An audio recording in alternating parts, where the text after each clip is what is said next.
Today I want to talk about a specific capability in HTTP that we don't really often talk about, and that's alternative service, or if you ever seen the header, Alt-Svc. That's what it is.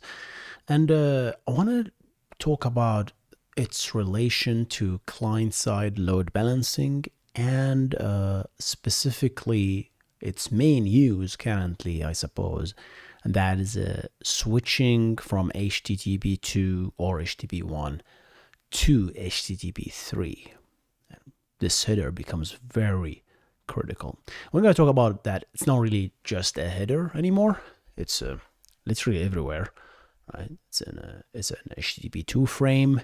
It's also in DNS, and we'll talk about that a little bit. So it's going to be an interesting discussion, I think. Let's jump into it. Welcome to the Backend Engineering Show with your host, Hussein, Nasser. And for those listening that you cannot see the picture here, I moved a little bit my office to another place. Now I'm still working on the background here, so we don't see much. There's no my books are no longer in the background. It's trying to make it simple, and so there'll be a little bit of advances until that. So that's why I didn't post for almost like 2 months or a month now at this point in my channel. But we'll talk about the alternative service really here, the alt service header. You see, when you connect to a HTTP server and say it's HTTP 1.1, you use the DNS to resolve to an IP address. Then once you have the IP address, you connect. You establish a TCP connection to that server, knowing the port, whether it's E80 or 443. And then you start communicating after, of course, you establish TLS, whether that's required or not. Then you start communicating your request. So you send the GET request or POST or whatever. And you keep the connection open so you can send multiple connections. That's just the de facto rules these days. Keep the connection open as much as possible, just in case you want to send multiple requests. But then the server is aware that that service that we connected to, we connected to an IP address. While that's true, one IP address may hold multiple websites, right? Might host multiple domains. That's absolutely fine because you can do that with extensions such as the SNI, server name indication. So while yes, this is a single IP address, it can host thousands of websites. That's absolutely fine, right? Because in right after the connection establishment, while we only know the IP address, in the SNI extension and TLS, we specify exactly which domain we want. And that domain differentiates exactly what we want there, right? And we can get which website. But this way. Another way is through the host header, which is a little bit later, right? You get that after the encryption. Right? So say, I want to get to this website, right? That's it's a request header in HTTP. But what if the server want to tell the client that, hey, whatever the service you connected to me at this point, I have actually multiple services. I have multiple ports, multiple domains even, that serve the exact same service. So for load balancing purposes, or for maybe a better protocol, let's say, go to this service. And that's why the Alt-Svc header is used for. So once the communication happens, once the TLS is done, the server will reply back with the first response that says, here is HTTP 200 OK. Here is a response header that says, hey, alt service. You can connect through this domain. You can connect through this IP address on this port. You can connect to port 81. You can connect to port this. And you're going to get a similar service. So the client can cache these things based on the rules of caching that it observes, right? Of course. And then it can load balance maybe, right? So this is called a client-side load balancing. So you let the client know of all your services, and it can choose which domain it can connect to, and can kind of distribute the load, if you will. Powerful concept. Right? I'm not sure how much is used for load balancing per se at the client side. I know Netflix does this a lot, right? Specifically, they let the client choose which services they want to connect to. Right? I think they mentioned that in one of their podcasts or videos. But we recently found ourselves using this Alt-Svc for is HTTP3. You see, HTTP1 and HTTP2 are kind of similar. And the reason they are similar is because they are all both on top of TCP. So if I do a TCP and I do a TLS, in TLS, right, I'm connected to the same port, right? And in the extension of TLS, one of the extensions, the client-side extensions that the client sends, something called the Application Layer Protocol Negotiation, ALPN. This protocol will let the server know which protocols the client would be applicable to communicate with and supports, right? Because after we connect with the TCP, we don't really know what the server or the client supports. Could be any number of protocols. So by specifying the protocols in ALPN, the client and the server can agree on the protocol right after the TLS handshake, right? That's a very powerful concept. And that works very well. So curl, for example, curl, will always suggest both H1 and H2 as supported protocol, and the server get to pick when they reply back to the TLS server hello. They say, hey, I pick H2. Hey, I pick H1. And based on that, the client must respect that choice, and they communicate in H1 or H2. But H3 is a different beast. HTTP3 is a completely different beast. It's not even on top of TCP. If it was, it would be easy. We'll just add H3 as an ALPN extension entry, right? But it's not. It's not. It's on top of QUIC. It's a different transport protocol altogether. It's built on top of UDP, right? So it's not like if you put it on top of ALPN, which you can, it's kind of too late anyway, right? Because you already established a TCP connection, and then you already did a TLS on that TCP connection. So even if the server does support H3, they will say, okay, now you have to close the connection and reconnect again. And that's fine, I suppose. You can do that. It's definitely possible to do it this way. I'm not sure why it was not done this way. But my guess is like the cost of creating a connection just to suggest something you're not supporting per se, right? On that connection. But then, so that's why the server can come back and say, okay, once you send me the first request, I can reply back with a header, 200 OK, status code, and then header says, okay, Alt-Svc, I support H3 on this domain, on this port, on this IP address. And then the client application can know from there to future connections based on the caching limit can be directed to HTTP3. That's one way to discover it. A little too late, as we know, right? HTTP3 is a little slow to switch to in this case, because you have done the connection, you did a TLS handshake, and if it was TLS 1.2, you would have done many round trip until you found that knowledge. TLS 1.3, you would do one round trip to find that knowledge right after a request, which takes another round trip, just to know that the server supports H3. So you can turn around, maybe continue with the connection, that's a client choice, or concurrently just establish another one with H3 using quick connection, and then move on this way. You can definitely do that. So that's the first way you can do it with the HTTP response header, the alt service, right? But it's slow to switch to H3 this way. How can we make switching to H3 faster? One way I saw was, and I don't think if it works or not, is using the 103 early hints. Right?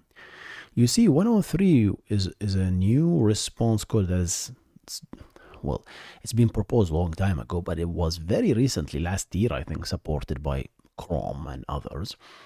And that's basically a response that is 100. Anything hundreds is like, it's an intermediate response. I mean, we're not really done. I'm just letting you, it's an informational thing from the server to the client, tells you that, hey, watch out, right?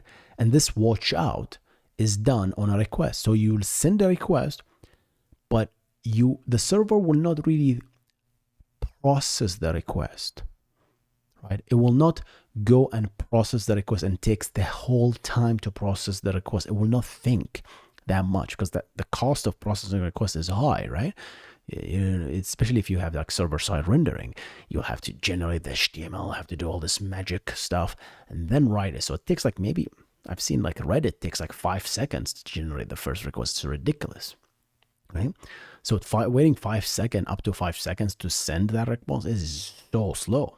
Just to let the client know that, hey, there is this, you can this is the HTML page, right? So what the 103 connection header does is, as soon as the server responds with the request, it will parse the request and will tell it immediately, if the knowledge exists, will respond back with certain headers. Same thing as the response headers, but they can respond earlier. Things like link headers. That, hey, by the way, I know you're requesting this root page. You're going to need this CSS file. You're going to need this JavaScript file. Go ahead and preload them. Just go ahead and preload them. So we'll not wait the 5 seconds, a little bit extreme, the 5 seconds. I'm going to give you a real life example there, right? For sometimes take up to 5 seconds, or like even 400 milliseconds or 150 milliseconds. Just, hey, you're going to need this. Go ahead and preload them. So the client immediately had this knowledge, right? We're explaining 103 early hints, right? That's what we're explaining. So now the client had that knowledge immediately. So that client can make the request for CSS and the JavaScript. So it will be cached and ready while the server is thinking the first request. Granted that, of course, it needs to create new connections for those requests because it cannot send. Well, wait a minute. If it's HTTP 2, no, that's not correct. If it's HTTP 1, then yes, it needs to create multiple connections to send those concurrent requests. Right? If HTTP 2 just opens another stream, an odd number stream, and just sends the request there. It's the beauty of HTTP 2, right? Yes. So that's the beauty of 103. You send early hints, headers mostly, not body, about what the response might look like. Right? And one of the hints that you can send, one of the headers, is Alt-Svc. Right? Again, I didn't see anything doing that, but definitely possible, where you can immediately reply with an H3 header, right? With an Alt-Svc header telling the client that, hey, by the way, there is another service that supports H3 on this way, on this domain, on this port. So that's much quicker way of doing it, right? But the cost still there. The client has to make a request. You can't just send something from the server, right? A response that's not how HTTP work, right? At least that's not how HTTP1 work, right? HTTP is a request response. You send a request, you get a response. You can't just get a response out of the thin air. So that's how it works. So yeah, early hints might help to speed up the switching to HTTP3, right? So that's powerful, right? And then you can do it even faster. And this is something very recently I learned.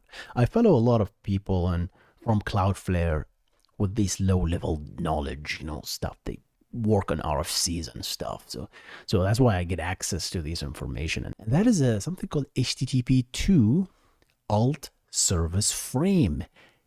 If you know from my HTTP videos and my backend course, I talk about HTTP2, and HTTP2 is nothing but streams, right? The client has streams and odd numbers, and the server has even number streams. So 0, 2, 4 for the server. If for server initiated streams, and stream 0 is one of them, right? And stream 1, 3, 5, and so on is client initiated stream where you send request effectively. Granted that the responses the server make are on those odd streams, but if the server initiate those streams, they are even number. That's how they did it. Funnily enough, in Quick it's actually reversed. No idea why. The client is the even number and the server is the odd number. Why? That's just how the RFC describes it. But yeah, it's interesting when you think about this, because the setting frame, that's how things are sent in HTTP2. It's just a bunch of frames which kind of represent whether this is a data frame, this is a header frame, this is a setting frame. So there is an Alt-Svc frame, a special kind of frame. And again, the server must kind of support that. So there is also negotiation. Do you even support this Alt-Svc frame thing, right? And the beauty of this is once you finish the TLS and the client kind of agrees to use H2, well, if the server agrees to use H2, that means the client already has told the server that, hey, we're talking HTTP2, so let's go ahead and use that, right? So immediately the server, if they support it, they will reply back with an Alt-Svc frame telling the client, hey, there is an H3 service right over there, or anything, right? There is an HTTP2 service right over there on this domain. Powerful stuff. So that is even a faster way to let the client know to switch to HTTP3 without waiting for the client to make a request to begin with. How fascinating is that? So we talked about the Alt-Svc header, which is a response header. We made it faster with 103 early hands. Then we switched protocols altogether and we used an Alt-Svc HTTP2 frame, right? So that's an HTTP2 specific way. So if you're using HTTP2, I can tell you of an H3 service faster if you're using HTTP2, because I'll immediately send you the Alt-Svc frame on stream 0. And there is of course, there is also semantics attached to what stream you're using. If you're using a stream 0, it will immediately be used. If you're using another stream 2 or 4, that has different meaning. I gotta remember what that means. It's been a while since I read that RFC. But yeah, there's different semantics. But just assume a stream 0. So just send it on stream 0 and it will take it basically. Right? So yeah, so that's even a faster way of letting the client know of another service, an H3 service, for example. And the final way, and again, I say the final way that I know of. Maybe there exist other ways to let the client know, right? I suppose off channel, right? But is DNS. You see, what is the first thing we do when we want to connect? If we have a host name, I do a DNS resolution to get the IP, and I ask for the A record and the AAAA records, which corresponds to the IPv4 and the IPv6 records, right? IP records, right? And I can ask many other record type, right? Such as text or MX, right? And the new record type that I suppose maybe Cloudflare actually proposes it, but I'm gonna reference the RFCs actually that does all that stuff, is a new record type called SVCB, right?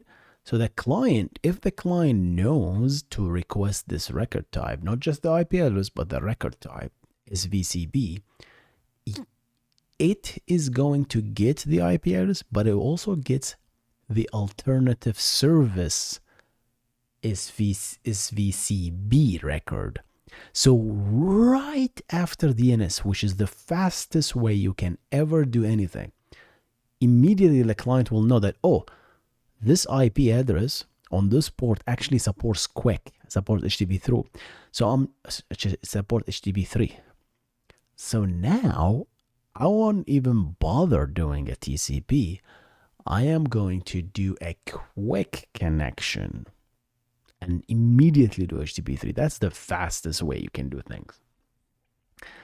And then just do the QUIC connection, which is, we know that's just a single round trip, right? To do both the connection establishment and the TLS encryption to derive the session key for that session, for that connection. So powerful to know that learning how the client can learn quickly about the back-end communication services. It's fascinating to me, and this is something I recently learned and collected, and I thought I'll share it here. So to summarize, Alt-Svc is a header that tells the client of new services, presumably similar to the one you're connected to, hey client, and you can just use this to connect to that, right? So probably not great to send the client somewhere else, right? That is it's not compatible at the application level, not the protocol itself. So yeah, if it's a different app, then the client may break, right? So you gotta be careful of that. If it's the same app but the different protocol, that's fine, right? So yeah, you can use the Alt-Svc header, or you can make it a little bit faster with Alt-Svc early hints, and then you can use, if you're using HTTP2, you can use the setting frames or the Alt-Svc frame to even make it faster right after the TLS. You can know about that. Or finally, you can do it through DNS. And DNS, I'm pretty sure clients do not know about this yet. Cloudflare does support it on their backend, but very few clients understand to ask about the SVCB record. DNS is an old client protocol, so it's very hard to add new things, right? As they say, it's very hard to teach an old dog new tricks, right? As they say. So DNS is very hard to actually learn about this. So you need an update to your DNS client to actually do that. And I'm not sure if Chrome does it, not sure if Safari does it, not sure if they will do it in these days, right? It's going to take time. New things takes time to implement. But this is what I'm going to talk about. Talking about basically alternative services and how you can do client-side load balancing to multiple services, or just switching protocol altogether, right? To a completely different protocol. Hope you enjoyed this episode. Gonna see you in the next one. Goodbye.